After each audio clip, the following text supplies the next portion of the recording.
ಇವತ್ತು ನನಗೆ ತುಂಬ ಬೇಸರವಾದಂಥ ಸಂಗತಿ. ಒಂದು ಧಾರ್ಮಿಕ ಸಂಸ್ಥೆ, ಸಮಾಜಕ್ಕೆ ಬುದ್ಧಿ ಹೇಳುವಂಥ ಒಂದು ಸಂಸ್ಥೆ, ಅದು ಉಡುಪಿ ಕೃಷ್ಣ ಮಠದಲ್ಲಿ ಕನ್ನಡವೇ ಕಾಣೆ. ಎಷ್ಟು ಬೇಸರ ಅಂತ ಹೇಳಿದ್ರೆ ಅಷ್ಟು ಮೈ ಉರಿತಾ ಇದೆ. ಯಾಕಂದರೆ ಒಂದು ನಾಮಫಲಕದಲ್ಲಿ ಇಷ್ಟು ದಿವಸ ಶ್ರೀ ಕೃಷ್ಣ ಮಠ ಅಂತ ಕನ್ನಡದಲ್ಲಿತ್ತು, ಈಗ ಅದನ್ನು ತೆಗೆದು ತುಳು ಭಾಷೆಯಲ್ಲಿ ಹಾಕಿದ್ದಾರೆ. ಅಲ್ಲಿಗೆ ಯಾವ ಭಾಷೆ, ಈಗ ತುಳು ಒಂದು ಸೋದರ ಭಾಷೆನೇ, ನಾವು ಒಪ್ಪಿಕೊಳ್ತೀನಿ. ಆದರೆ ನಾಮಫಲಕವನ್ನು ಕರ್ನಾಟಕದಲ್ಲಿ ಬರೆಯೋ ಸಂದರ್ಭದಲ್ಲಿ ಮೊದಲು ಕನ್ನಡಕ್ಕೆ ಆದ್ಯತೆ, ಆ ನಂತರ ಇತರ ಭಾಷೆಗಳಿಗೆ.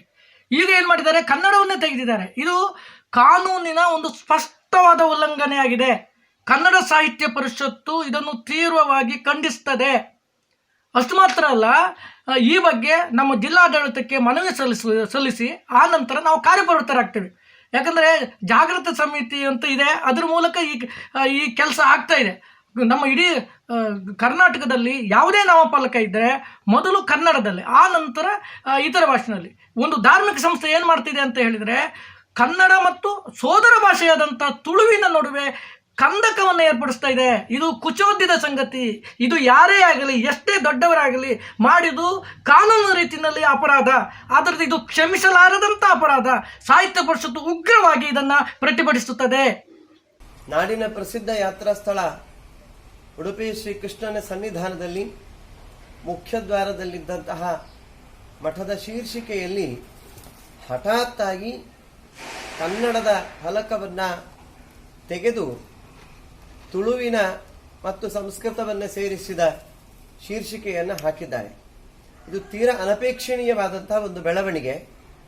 ಯಾರು ಪರ್ಯಾಯ ಮಠಾಧೀಶರಿಗೆ ಈ ರೀತಿ ಕಿವಿ ಊದಿದ್ದಾರೆ ಅಂತ ಗೊತ್ತಿಲ್ಲ. ಸಾಂವಿಧಾನಿಕ ಪರಿಮಿತಿಯ ಅರಿವಿರಬೇಕಾಗ್ತದೆ ಒಂದು 10 ಜನರ ಸಂಸ್ಥೆಗೆ.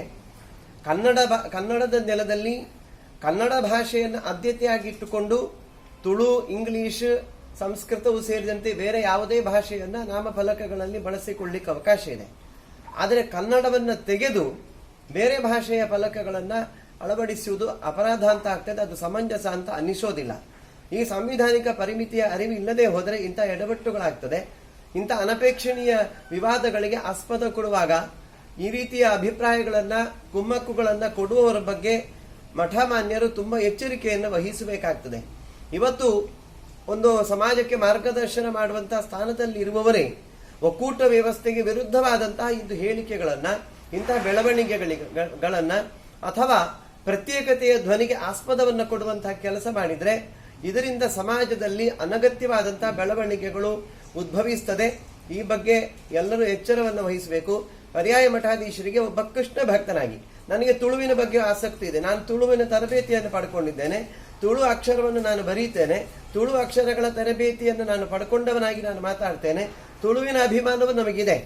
ಆದರೆ ಅದರ ಪರಿಮಿತಿಯನ್ನು ನಮಗೆ ಅರಿವಿರಬೇಕು. ತುಳು ಇವತ್ತು ರೂಢಿಯ ಭಾಷೆಯಾಗಿ ಇಲ್ಲ.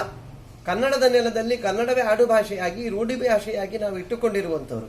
ಸಾಧ್ಯ ಇದ್ದರೆ ಮಠಾಧೀಶರು ಇಂತಹ ಕೆಲಸಗಳನ್ನು ಮಾಡಬೇಕು. 1 ಲಕ್ಷಾಂತರ ಜನರಿಗೆ ತುಳುವಿನ ಅಕ್ಷರ ಲಿಪಿಯನ್ನು ಓದುವಂತಹ, ಬರೆಯುವಂತಹ ತರಬೇತಿಯನ್ನು ಕೊಡಿ. ತುಳು ಜನರ ನಡುವಿನ ಭಾಷೆಯನ್ನಾಗಿಸಿದ ನಂತರ ಈ ಬೆಳವಣಿಗೆಗಳಿಗೆ ನಾವು ಒಂದು ಅವಕಾಶವನ್ನು ಕೊಡಬಹುದೇನೋ. ಆದರೆ ಪ್ರಧಾನ ಭಾಷೆಯಾಗಿ ಕನ್ನಡದ ನೆಲದಲ್ಲಿ ಕನ್ನಡವನ್ನೇ ಆದ್ಯತೆಯಾಗಿ ಇಟ್ಟುಕೊಳ್ಳಬೇಕಾಗಿರುವಂತಹದ್ದು ಸಾಂವಿಧಾನಿಕ ಅಪೇಕ್ಷೆ, ಅದು ಹಕ್ಕು ಕೂಡ ಆಗಿರ್ತದೆ.